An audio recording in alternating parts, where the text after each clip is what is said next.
Jim is that he's going to go sort of go through an overview of all of the things on the auditorium and how it operates, whatnot, and then if any questions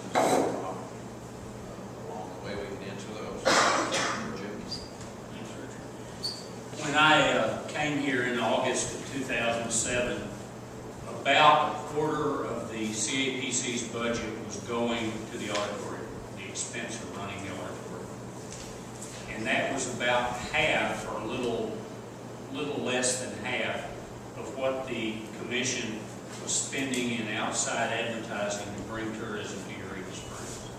So among the auditorium and several other things that the CAPC was doing, I recognized right away that in order to be successful in bringing tourism to Eureka Springs, we needed to be spending at least half of our $1 million budget on outside promotion of Eureka Springs. So we started looking at ways to eliminate some of the expense that had been going into other areas. The odd being one of them. We sort of, I took the view that the auditorium was given to the CAPC by the City Council in what actually amounted to an illegal transfer of a demand that the CAPC run the City Auditorium. That was done by a city ordinance that ordered the CAPC to manage and take care of the auditorium. Resolution, but yeah. A resolution. Resolution, I'm sorry. Pointed out to the commission that that was not done legally, that in state law, city councils cannot order CAPCs to spend their funds in any certain way.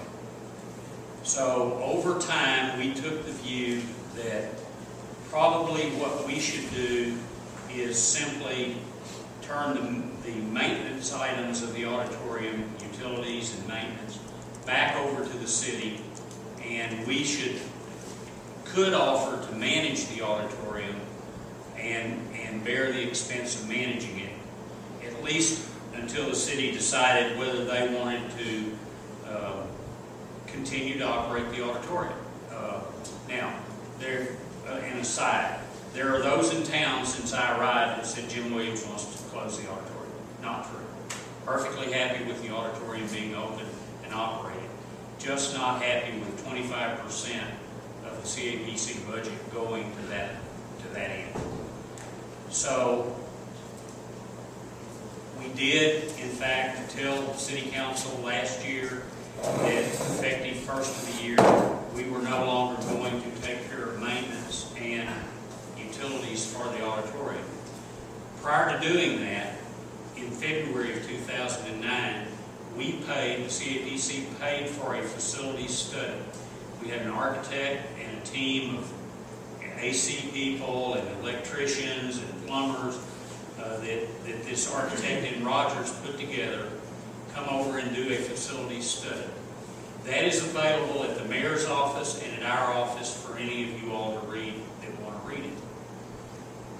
The truth and the finding of the study is that the auditorium needs somewhere between $500,000 and $750,000 in spending to simply bring it up to what would be considered standard for a historical building at this point in time. There are a lot of ADA issues that, even though the auditorium is exempt from a lot of ADA issues, some of these are ADA safety issues that should be addressed.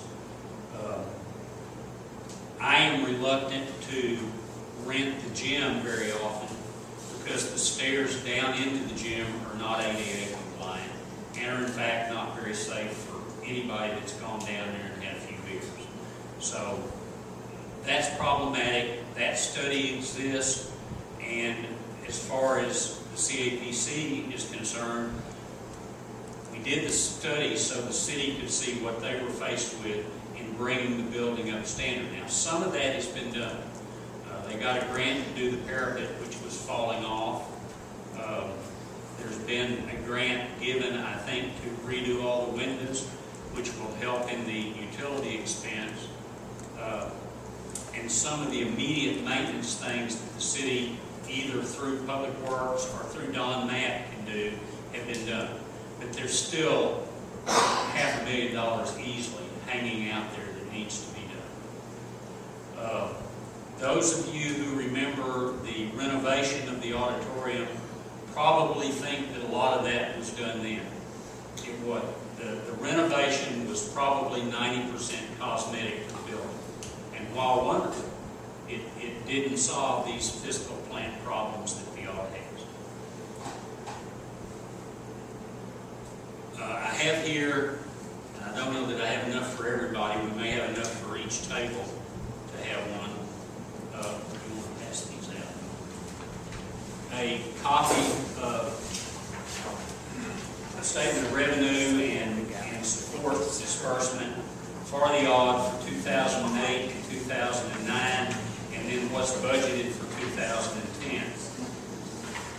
And you will see from that if you take out the city contribution for maintenance of restrooms and the same thing below, the commission is still spending around $100,000 a year on management of the auditorium.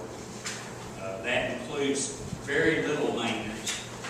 We have developed a form that when Nancy knows something needs to be done, either immediately or pretty quickly at the audit, she fills that form out, sends it over to Diane's office and the mayor's office, and they make a determination whether to get bids or have the city do it or not do it at all. But that's the way we're handling maintenance at this point. The utility bills are going straight to the city, and I don't know what the utilities are now, but in 2009, the gas and electricity alone for the audit, this is not counting water, was $14,007.39 for the year. So a lot of energy going through that building.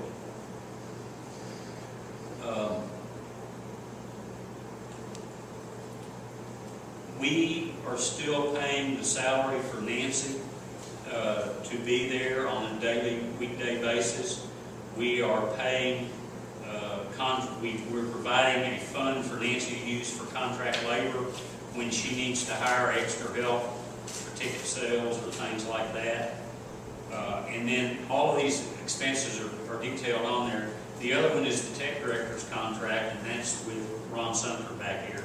And Ron provides, it's probably not fair, and I've not done an analysis of this, to attribute all of Ron's contract to the audit, because he does provide sound support for us for music in the park and other things, but I haven't analyzed what portion of that ought to be there.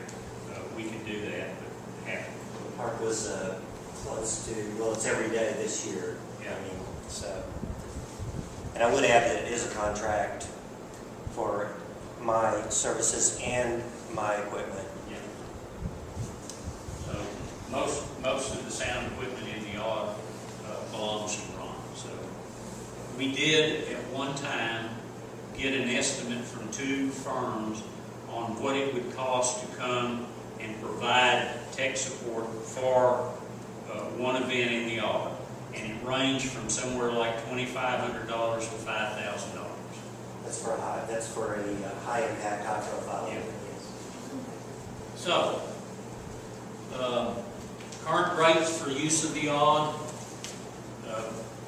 basically these were set by the commission in October of 2009, and I'll give you those, and if anybody has a question, you want to pass some of those around here.